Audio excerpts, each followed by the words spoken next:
weekly standalone spotlight session on B Celeste's Underneath the Sycamore Tree. Now, you might notice a few things have changed here in the setup. I have a proper podcast mic and an arm. I'm feeling hella bougie. I will admit, it's a TikTok shop acquisition. I do feel like it helps us level up. The throw and the cushion there from Primark, it's so that the whole room kind of matches. You can't see in shot. I also have a rug that I did get off the TikTok shop that matches these. It's a whole vibe. It's been a while. I'm glad to be back. And today we're going to talk about Underneath the Sycamore Tree because this book right here, so traumatizing. And it has played on my mind since I read it. So we're going to have a talk about what happens in this book and why it is both the worst and best thing that I have ever read. Now, the MC of this book is called Emery, and she has an autoimmune disease. Homegirl is very poorly. The book starts with her moving to stay with her dad, and you find out that she's basically moved out of her mum's house because their relationship has devolved. And one of the main reasons for that is that Emery's twin sister also had the same autoimmune disease and passed away years before. The two of them are identical twins. It's a whole thing. And their mum has not handled the passing of one twin well. The dad, however, we could say handled it even worse, because he just cleared off. He has not been around basically since Emery's sister passed away. So a lot of this is a venture into the unknown. Emery doesn't really know her dad very well anymore. And her dad has remarried. He's got this new perfect little life with a stepmom and stepbrother that Emery has never met. So she takes a bit of a clean break and is like, I shall start anew, do a final school year again to make sure she's got enough credits to graduate. New town, new her.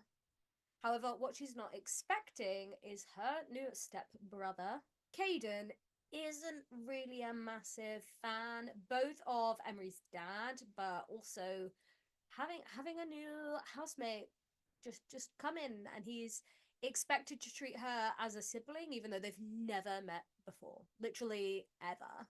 And thus we get a step sibling. It does hurt me to say, but a step sibling, forced proximity, not quite enemies to lovers, but slightly antagonistic to friends to lovers kind of vibe. But the reason this book is one of the most traumatizing things I have ever read in my life is that Emery knows her body, right? She knows when she's feeling down, she knows when she's feeling up, when she's capable of going to school, when she's not. And she is aware that, let's just say, she's definitely not getting any better anytime soon. But she just wants to live her life as is. And so she starts this new school, and she is visibly not super fit and healthy, right? You would look at her and there's something going on. And the general assumption is that it probably has to do with food. At least that's what Caden assumes. And so he very much initially does not want to be seen with her at school. He does drop her off in his car and things like that, but they do not mix. Caden is super popular, but he's a bad boy. But as time goes on, she's not really fitting in. She's not making a ton of friends. Caden's, I don't want to say stuck with her, but it is good. This is meant to be your stepsister. She don't know anyone. Be nice. Emery's a massive reader. She joins this little book club. She's living her life all the while trying to bond with Caden. She wants a friend, and they literally live in the same house. She's like, dude, talk to me, because I don't want to talk to my dad. Me and my dad, it's on the good relationship now. And her stepmom, I love, because her stepmom is putting in the time. Her stepmom's never had a daughter, right? And it's like another girl in the house, but then this girl is quite ill. But she does things like get her new clothes and take her shopping, and you're like, babe. And where in other books you might have a little bit of a like, she's got a mum. In this one, it's the more I found out about their mum, I had issues. I had problems with her. So we love it. and their relationship's getting better. And you can tell that all this mum wants is a good relationship with her son, Caden. And it's just, Caden's all angry and troubled. It's all to do with his dad, right? But he's all conflicted and full of pain. And then you've got Emery, who's like, you want to talk about problems? But Emery actively doesn't bring up the fact that she is sick around Caden, because he does have a lot of baggage, he's got a lot of grief, he's working through it, and she wants to have a positive impact on something during her life. And she's like, well, it could be him. I'm going to be that safe space for him. And that's what she becomes, a safe person, someone that he can open up to. And it's actually, as much as the step sibling thing is a thing, also they're step siblings, they're not like related. The mental gymnastics I go through to make this okay. Anywho, they become safe people to each other while he's opening up about his dad and his traumatic past. Emery opens up about her sister passing away, and how the real issue with her relationship with her mum is that her mum can't look at her without seeing a twin, which then ends up ruining their relationship, especially as Emery starts exhibiting symptoms that she has the same condition, she is poorly, and the mum doesn't want to face that and reconcile the fact that she's lost one daughter, and it's very likely that she's going to lose the other. Hint at why this book is. So we have two very, very complicated MCs really leaning on each other. There's a brilliant scene where Emery and Caden go back to Emery's home, and Caden gets to see her mum and her nan and this house in which there isn't really any joy.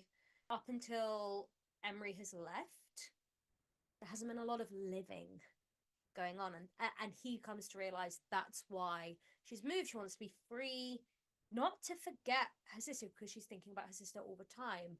Her sister's looking back at her basically in the mirror every day, but more so that she just wants to experience things and perhaps be treated normally. Caden's thinking all of this and realizing it whilst not knowing that she is sick and getting sicker.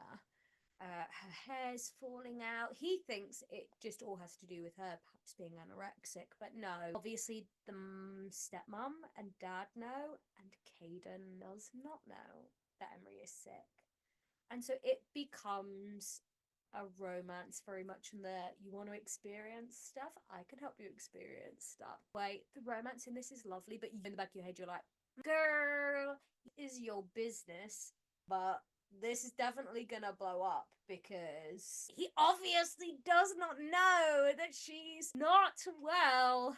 And so they do become a step sibling couple, and the parents are actually cool with it, but more so for the fact that they're two older teenagers who have only met at this point in their life.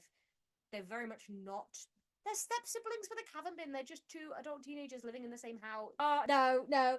Stop trying to justify this. It's very taboo category enough. So, as one might expect, this book is hurtling towards an absolutely devastating conclusion in which Emery's health declines. And part of me is like, oh, I don't want to spoil this book. But also, if you don't know how it's going to end, this book will ruin your life. And I do think within the first chapter or so, you're pretty certain how it's gonna go, right? You're pretty settled on the end. This should not, and I'm trying to see if there's anything written on it. Yeah, it should not ever be recommended or put forward as a romance, right? Because in a romance, the couple end up together at the end. I will not cry, but let's just say you can't call it a romance. You can't, because it's not a romance. So, and that, oh, B Celeste and the way that she wrote it both felt very realistic, especially in terms of Emery not wanting to disclose the fact that she's poorly, because as much as it's a frustration point and it's going to be cataclysmic in terms of the story and how everything's going, that's something that's deeply intimate and personal. It's medical information about herself, so you'll follow it. It's logical. Her retaining that and not disclosing it isn't done in a sneaky, snidey way. It's heartbreaking because of how realistic it is. And because you're following Emery's POV and you're clocking that she's getting sicker, she's just full of so much love and kindness, and that she's accepted.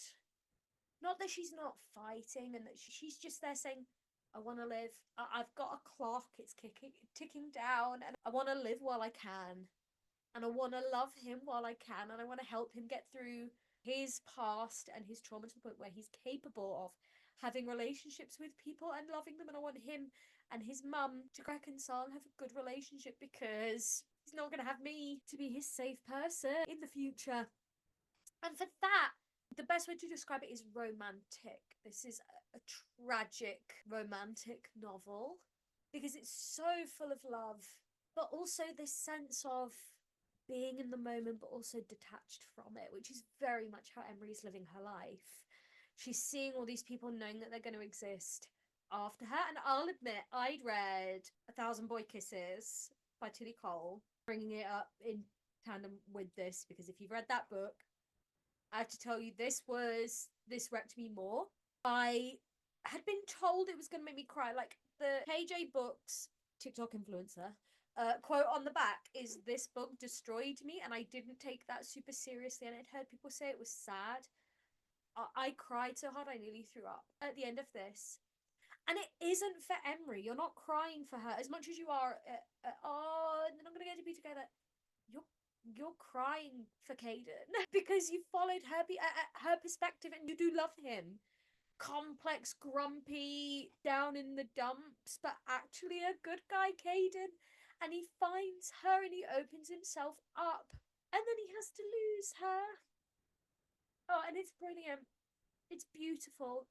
This is the only B Celeste book I've ever read, and I'm gonna have to read more of her stuff, even though I also actively don't want to read any more of her stuff, because this was, as I say, one of the worst experiences, but one of the best. This was catharsis. This was crying as a purging for me.